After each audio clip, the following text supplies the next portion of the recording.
Hi hello வணக்கம். இன்னைக்கு 2005ல் ஒரு பிலோ ஆவரேஜான ஒரு கிரைம் த்ரில்லர் அண்ட் சஸ்பென்ஸ் படத்தை பத்தி பார்ப்போம்.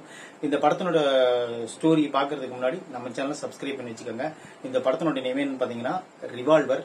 இந்த படத்தை வந்து கை ரிச்சர்ட்ஸ் இந்த படத்தை டைரக்ட் பண்ணிக்கிறாரு. இந்த படத்தினோட கதையின்படி நம்ம கிரீனா வர நம்ம ஹீரோ என்ன பண்றாருன்னு பாத்தீங்கன்னா ஒரு 15 வருஷம் தன்னுடைய செய்யாத ஒரு தப்புக்காக ஜெயில இருக்காரு. அப்ப என்ன ஆகுதுன்னு பாத்தீங்கன்னா அவர் அந்த தப்பை செஞ்சிட்டு இருக்கும் செய்யாத வெளியே வந்தனால அவர் ரொம்ப மனவேதனை படுறாரு. பட்ட உடனே என்ன ஆகுதுன்னா ஒரு சூதாட்டத்துல கிளப்ல போய் சேர்றாரு.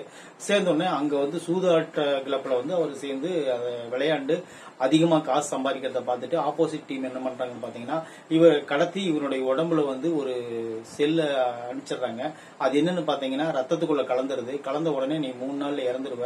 அதனால நாங்க சொல்ற வேலையை நீ செஞ்சீங்கன்னா கண்டிப்பா அந்த ரத்தத்தெல்லாம் எடுத்துட்டு புது ரத்தம் செலுத்தி உன்னை மீண்டும் வாழ வைப்போன்னு சொல்லிட்டு ஒரு பெரிய ஒரு கேங்க்கு ஒரு தேடி வருது. அதுக்கப்புறம் நடந்த டிராஜடி டிராமா என்ன, அந்த கள்ளக்கடத்தல் கும்பலுக்கும் அந்த சூதாட்டு கும்பலுக்கும் இருக்கிற தொடர்பை ஒரு துண்டிச்சுக்கிட்டாரா இல்லது அவங்க கிட்ட மாட்டி இறந்தாரா அப்படிங்கிறது தான் இந்த படத்தினோட கதை. கோல்டா வர அந்த கேரக்டர் யாரு, அதுக்கப்புறம் அந்த கேரக்டர் அவர் பிடிச்சாரா, இன்னும் நிறைய கேள்விகளுக்கு இந்த படம் ரிவால்வர் படம் ஒரு நம்மளுக்கு விட சொல்லுது.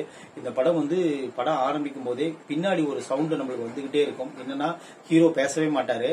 ஹீரோக்கு பின்னாடி இருந்து ஒரு சவுண்ட் வந்துகிட்டே இருக்கும். அது கிளைமேக்ஸ்ல ஒரு ட்விஸ்டா கொடுத்துருக்காங்க. அது உண்மையிலேயே நீட்டான பர்ஃபார்மன்ஸா இருந்துச்சு.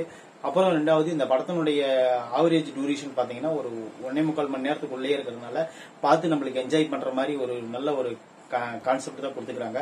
ஆனா ஸ்லோ அண்டு கிரைம் சஸ்பென்ஸ் தான். ரொம்ப ஸ்பீடா படம் பார்க்கணும் அப்படின்னு எதிர்பார்க்கறவங்க இந்த படத்தை பார்க்க தேவையே இல்லை. ஏன்னா இது ரொம்ப ஸ்லோவா நவறதுனால காட்சி அமைப்புகளும் சரி அதுக்கு உண்டான சீன்களும் சரி சட்டுன்னு முடியாது. டக்குன்னு அவங்க பேசிட்டே தான் இருப்பாங்க வளவலன்னு. நம்ம கொஞ்சம் பொறுமையா பார்த்தோம்னா இந்த படம் ஒரு நீட்டான பர்ஃபார்மன்ஸ் படமா இருக்கும். ரொம்ப வேகமா எதிர்பார்த்தீங்கன்னா இந்த படம் கண்டிப்பா உங்களுக்கு சாட்டிஸ்ஃபை ஆகாது. இந்த படத்தினுடைய ஹீரோயினி அப்படின்லாம் யாரும் கிடையாது. இந்த படத்துல ஒரு 2 வில்லி வராங்க. ஒரு கோல்டுன்னு சொல்லிட்டு ஒரு பெரிய ஒரு கேங்ஸ்டார் வராரு. இவங்க இந்த ஹீரோக்கு பின்னாடி இருக்கிற குரல் கண்டுபிடிக்கும் போது தான் உண்மையிலேயே ஆச்சரியமா இருக்கும்.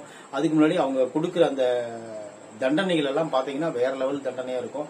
அந்த தண்டனைகள் எல்லாம் ஒருத்தர் ஒரு மாதிரி பண்ணுவாங்க. அதெல்லாம் பாத்தீங்கன்னா ரணகொடூரமான தண்டனைகளா இருக்கும். அதெல்லாம் பார்த்து அதாவது கிரைம் த்ரில்லர் ரசிகர்களுக்கு இது என்ஜாய் பண்ணுவாங்க. ஒவ்வொரு சீனை மட்டும் சில சீன்கள் ரொம்ப போர் அடிக்கும், ஆவரேஜா இருக்கும். இந்த படம் ஒரு ஆவரேஜ் லிஸ்ட்ல தான் நம்ம சேர்த்திக்குவோம். ஏன்னா இந்த படம் அவ்வளவு வேகமா கிடையாது. இந்த படத்தினுடைய கிளைமாக்ஸ் ஓரளவுக்கு நம்மளுக்கு யூகிக்க முடிய கிளைமாக்ஸா இருந்தா கூட அது அவங்க சொன்ன விதம் புதுசா இருக்கு.